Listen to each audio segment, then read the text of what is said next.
Allora, cari telespettatori, la prima intervista che è molto particolare, molto interessante, riguarda non soltanto i genitori ma anche i figli, per cui il mondo dei giovani, chi non è più tanto giovane, la facciamo con il dottor Angelo Boccato, psicologo del lavoro. Grazie di essere qui con noi, professore. Grazie a voi. Allora, parliamo di orientamento dei giovani, anche adolescenti, un po' più grandi, insomma i giovani, verso il mercato del lavoro che li attenderà, quindi come si potranno realizzare. Non è una cosa di poco conto, perché tutti hanno le proprie propensioni, attitudini, eccetera, però poi c'è la montagna dura, resistente, coriacea, che è il mercato del lavoro.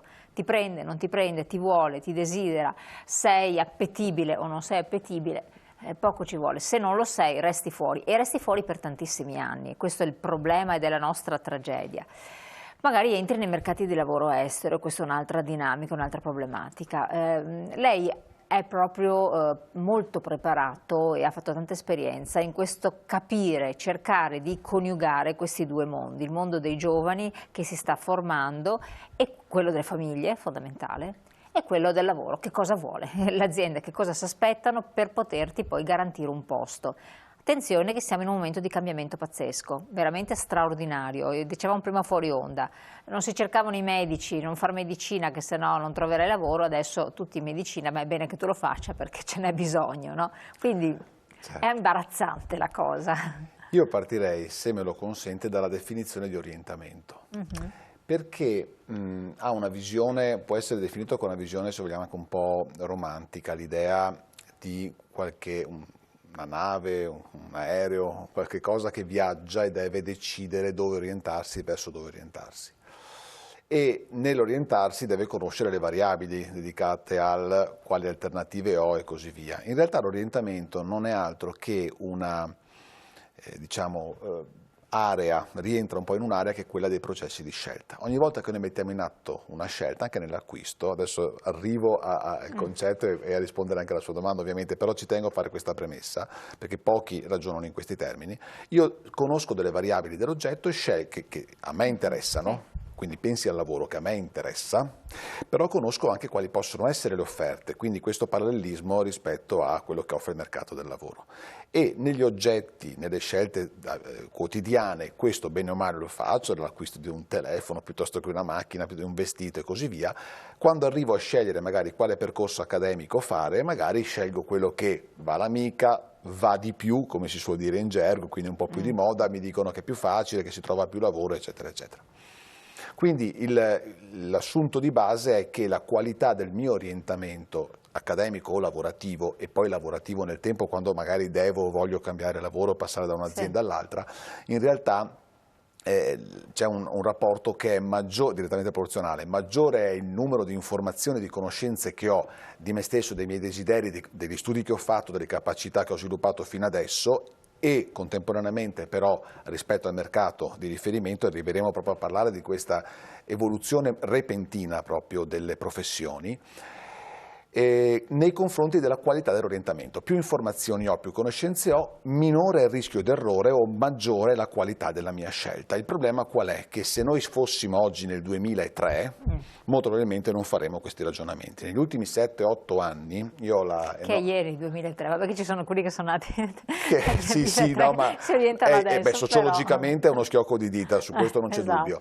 Io ho la grande fortuna di rapportarmi professionalmente parlando con un docente emerito che è, a mio modo di vedere, il sociologo del lavoro più importante che abbiamo in Italia, che è Emilio Reinieri, un docente emerito della Bicocca di Milano, il quale rispetto proprio ai suoi studi evidenzia che negli ultimi circa 10 anni, 8-10 anni, quindi dal 2010 ad oggi, ci sono state delle evoluzioni talmente repentine che più o meno corrispondono da un punto di vista tecnologico, da un punto di vista digitale, da un punto di vista culturale, di apertura, di velocità, di scambi, eccetera, più o meno equivalente ai 100 anni precedenti.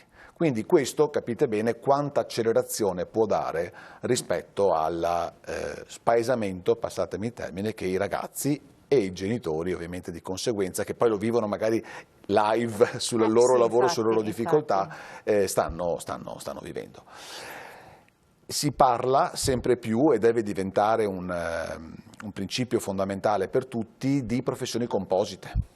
quindi professioni che hanno in qualche modo lasciato delle variabili, delle competenze obsolete, quindi ormai poco utilizzate, poco richieste, sia a livello di richiesta da parte del mercato, sia a livello anche di tecnologia, e in queste vengono invece innestati delle nuove competenze. Allora, io sono un po' allergico al termine nuova professione, non esiste una nuova professione, esiste una professione che ha lasciato a casa alcune variabili e ne ha aggiunte delle altre. Che si coniuga diversamente. Che si coniuga diversamente. Pensiamo a tutte le professioni nell'ambito della digital marketing, digital communication, ecco, sono degli innesti, e qui la difficoltà, l'impegno, però se vogliamo vederlo anche con un po' di ottimismo e un po' di sorriso, la curiosità nel senso più nobile del termine che i ragazzi dovrebbero avere è proprio scoprire quali sono le caratteristiche di questa professione e di conseguenza prepararsi in maniera composita da un punto di vista formativo, magari facendo 2 triennali per esempio.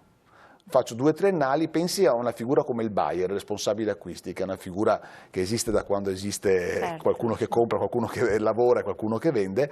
È una professione antichissima, ma in realtà è considerata una nuova professione, perché oggi il buyer compra mondo, il buyer si relaziona con moltissime culture, con moltissime lingue, con moltissime persone nel mondo, e deve sapere ovviamente di negoziazione, di trattativa, di mercato, di dogane, di logistica, di trasporti, eccetera. Qual è un corso che forma con tutto questo? Se io so quali sono quindi a valle rispetto al mercato e alle richieste, quali sono le variabili, cerco di creare quindi magari una triennale in economia, una triennale in giurisprudenza e magari un master, che ne so io, in programmazione neurolinguistica, perché oggi mi relaziono con un fornitore cinese, domani canadese, dopodomani russo, e quindi anche tutto quello che per esempio è la gestualità, la prossemica, la distanza dalla persona, il rispetto delle culture, deve sapere un po' di sociologia del linguaggio, della comunicazione, anche chi si occupa di questo.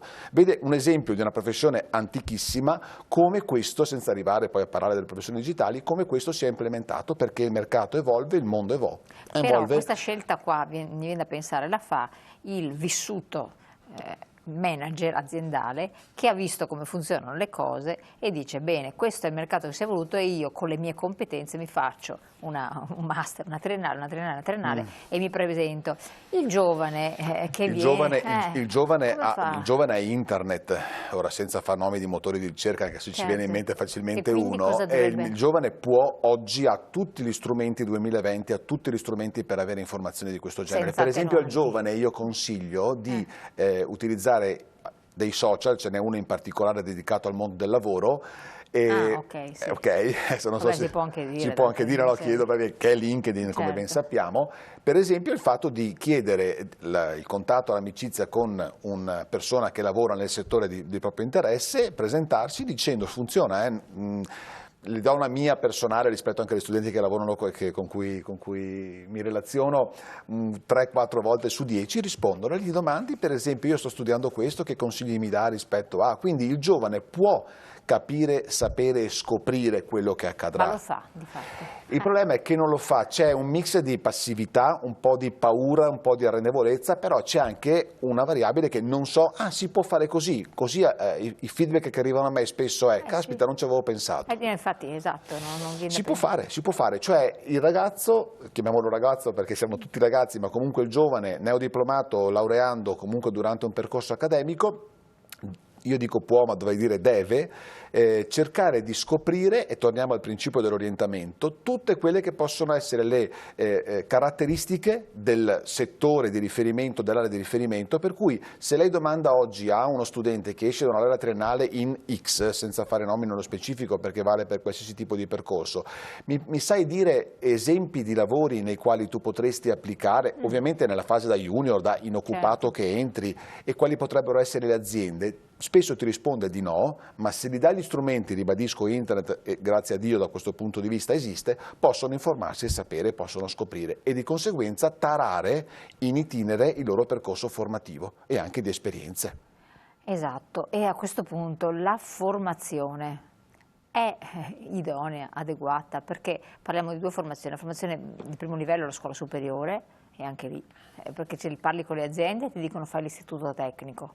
Ormai è un continuo, noi abbiamo modo di relazionarci con presidenti di associazioni di categoria e quello dicono categoricamente. Poi dico: ma suo figlio cosa fa? È un liceo, vabbè, però quello.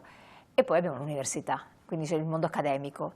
Non è semplice, perché poi se tu, inutile negarlo, fai un istituto tecnico, l'università, non è detto che ci accedi così d'emblée, perché richiede anche una metodica di studio che l'istituto tecnico non dà, insomma non è così semplice.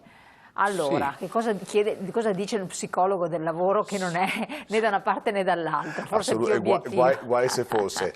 Allora, se noi dobbiamo fare riferimento a, diciamo, un determinato settore, adesso ipotizzo a occhio quello che lei mi stava dicendo, per esempio il settore metalmeccanico, è indubbio che l'orientamento è questo, però voglio dire, ci sono delle aziende metalmeccaniche che per esempio cercano persone al di là della laurea in ingegneria, che ti viene da pensare o un istituto triennale o un professionale o un tecnico vicino a, cercano anche comunque persone che hanno delle lauree magari triennali nell'area umanistica, che però poi hanno integrato con un master specifico dalla gestione delle risorse umane oppure a tutta la tematica Lean, cioè non è così semplice categorizzare studio per lavoro, proprio perché, come dicevo prima, si ibridano le materie, si ibridano i ruoli, le aziende cercano appunto queste professioni, come dicevo prima, composite. Lo psicologo del lavoro non dà una risposta netta, tu fai questo, tu fai quello, dà una risposta nell'istante in cui ha chiaro non solo quello che romanticamente può essere il sogno, il desiderio, che guai assolutamente cancellarlo, però una volta che un ragazzo ha un sogno e un desiderio deve contestualizzarlo, deve capirne le caratteristiche, aspetti positivi e negativi, e quindi magari alcune volte uno è convinto che, lo dico avendo fatto psicologia, anche se l'ho fatta 30 anni fa, ero convinto che psicologia fosse relativamente abbordabile, mi passi questo termine, poi in realtà non è così, poi ci sono anche, che non ci fosse matematica, in realtà non ero preparato al tempo, 30 anni fa, ma non c'era www.unipd.it, andavo a vedermi tutte le possibili informazioni sui syllabus di psicologia. In realtà c'è psicometria, c'è statistica, c'è biologia, c'è fondamenti anatomofisiologici, c'è molte materie scientifiche, perché ovviamente sono fondamentali, pensi ai numeri, pensi alla psicometria per tutta l'area del testing, per chi fa o chi farà lo psicologo. Se il ragazzo o la ragazza sa questo e si informa su questo, ricordo che 30 anni fa noi lottavamo per riuscire ad avere il famoso libretto bollettino universitario in cui c'erano scritti, ma lottavamo fisicamente proprio perché c'erano meno stampati di quello che erano gli studenti, poi si riusciva ad avere e si andava a vedere quali erano le materie, quali erano i libri. Che ricordo antico. Ecco, è un ricordo antico che però è antico, e oggi invece ed è però un meccanismo psicologico, ho la possibilità con un click di sapere tutto rispetto a finire in galleria vicino alla questura per fare un riferimento di dove le distribuivano, almeno al tempo mio in Riviera, e quindi adesso mi ha fatto rivivere una cosa del passato in maniera bella. L'idea di poter avere, quando voglio l'informazione con un click, spesso porta passività, cioè rimando, quando posso lo farò. Quello che io consiglio è di crearsi una sorta di diario dell'orientamento, dentro il quale metto informazioni dei percorsi accademici, le informazioni delle aziende, mi faccio dei file, tutto sommato, non è che sia una cosa particolare, però devo, e me li scrivo, non è un copia e incolla, devo crearmi un mio diario di quello che poi è. Attenzione che questo vale, facendo un passo indietro, anche, è più delicato perché hanno 13-14 anni, però anche per i ragazzi che scelgono le scuole superiori, lei faceva accenno prima, lì entrano in gioco sicuramente non solo gli insegnanti, ma sicuramente i genitori, che in qualche modo devono relazionarsi. Non è facile relazionarsi in quella fase delicatissima che è preadolescenza, adolescenza, però si fa. Esatto, e qui però c'è il grosso problema: che cosa fai? Instradi tuo figlio verso un tecnico o verso un liceo, perché ormai c'è il liceo delle scienze umane, che è umane, ma è il magistero, insomma, quindi sono tutti licei, no? E lì c'è, tante volte parlando con persone che hanno i figli, ma è un problemone. È un problemone, però ci sono due vie possibili che devono vivere insieme e si integrano, e guai se non fosse così. Uno è il consiglio orientativo che gli insegnanti danno, parliamo dei ragazzi della secondaria di primo grado, quindi chiamati alla vecchia maniera scuole medie, danno prima a Natale dell'anno precedente in cui poi c'è l'iscrizione alla scuola superiore, e sicuramente è importante perché conoscono i ragazzi, conoscono difficoltà, non difficoltà, metodo di studio, materie, punti di forza, punti di debolezza, ma c'è anche la possibilità ormai da un bel po' di tempo di poter far fare un mini percorso attraverso questionari di orientamento che vanno ad indicare in maniera scientifica.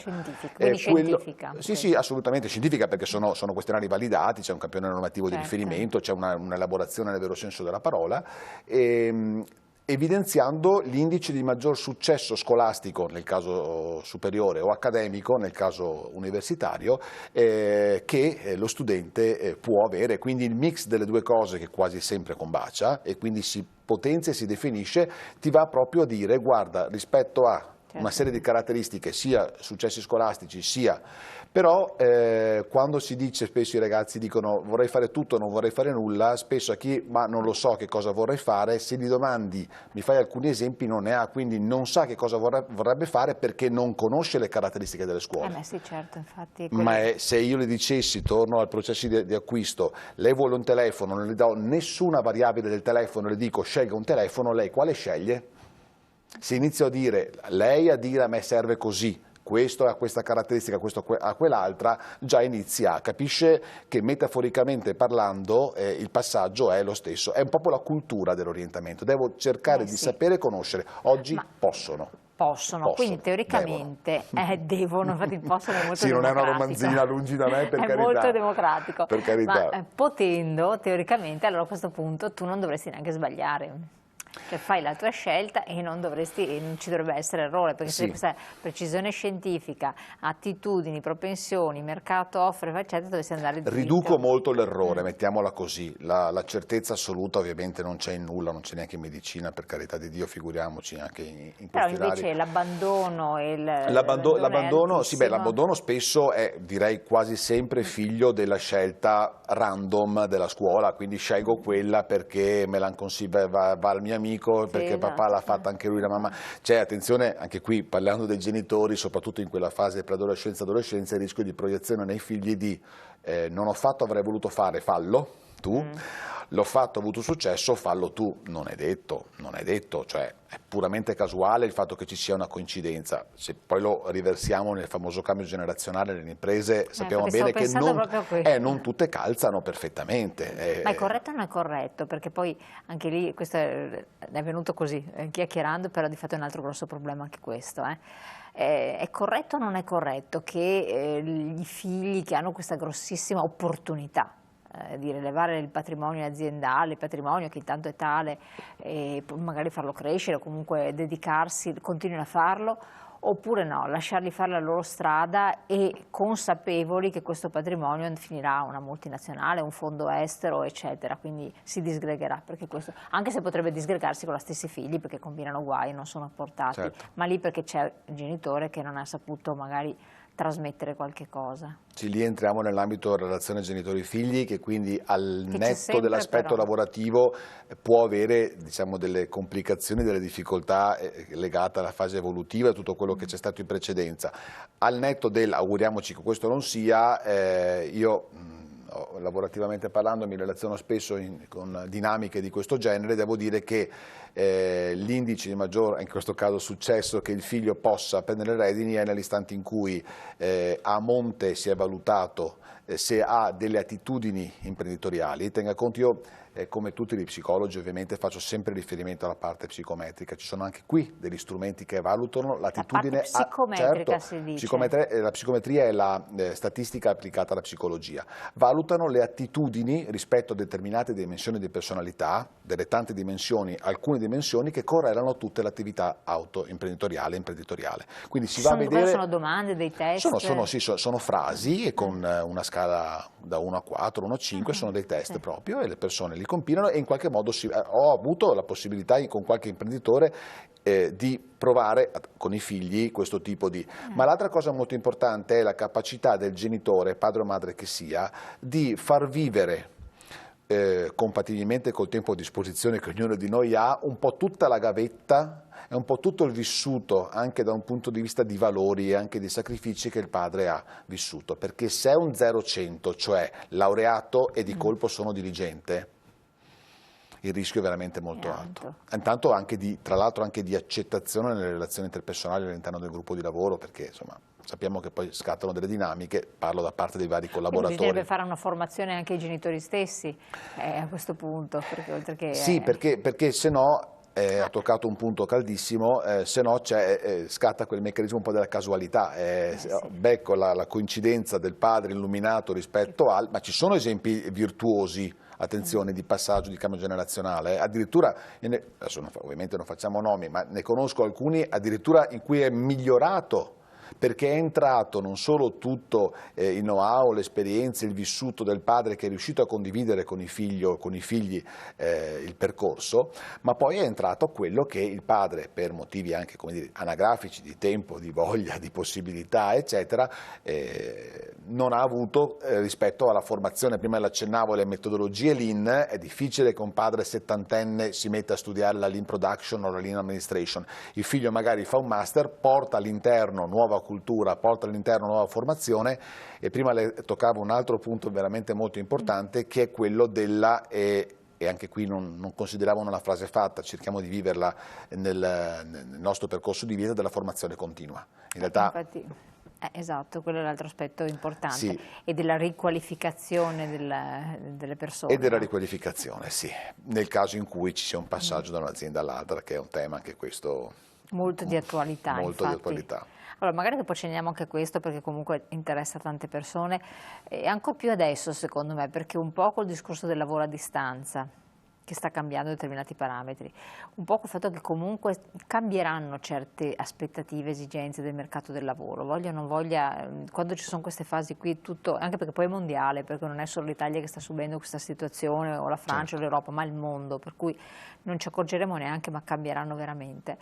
Per i giovani che si affacceranno al mercato del domani, che cosa c'è da aspettarsi? Perché penso che anche per voi psicologi del lavoro sia non so, una sfera di cristallo, averla in mano, intuire, capire, tradurre poi quelli che sono degli input.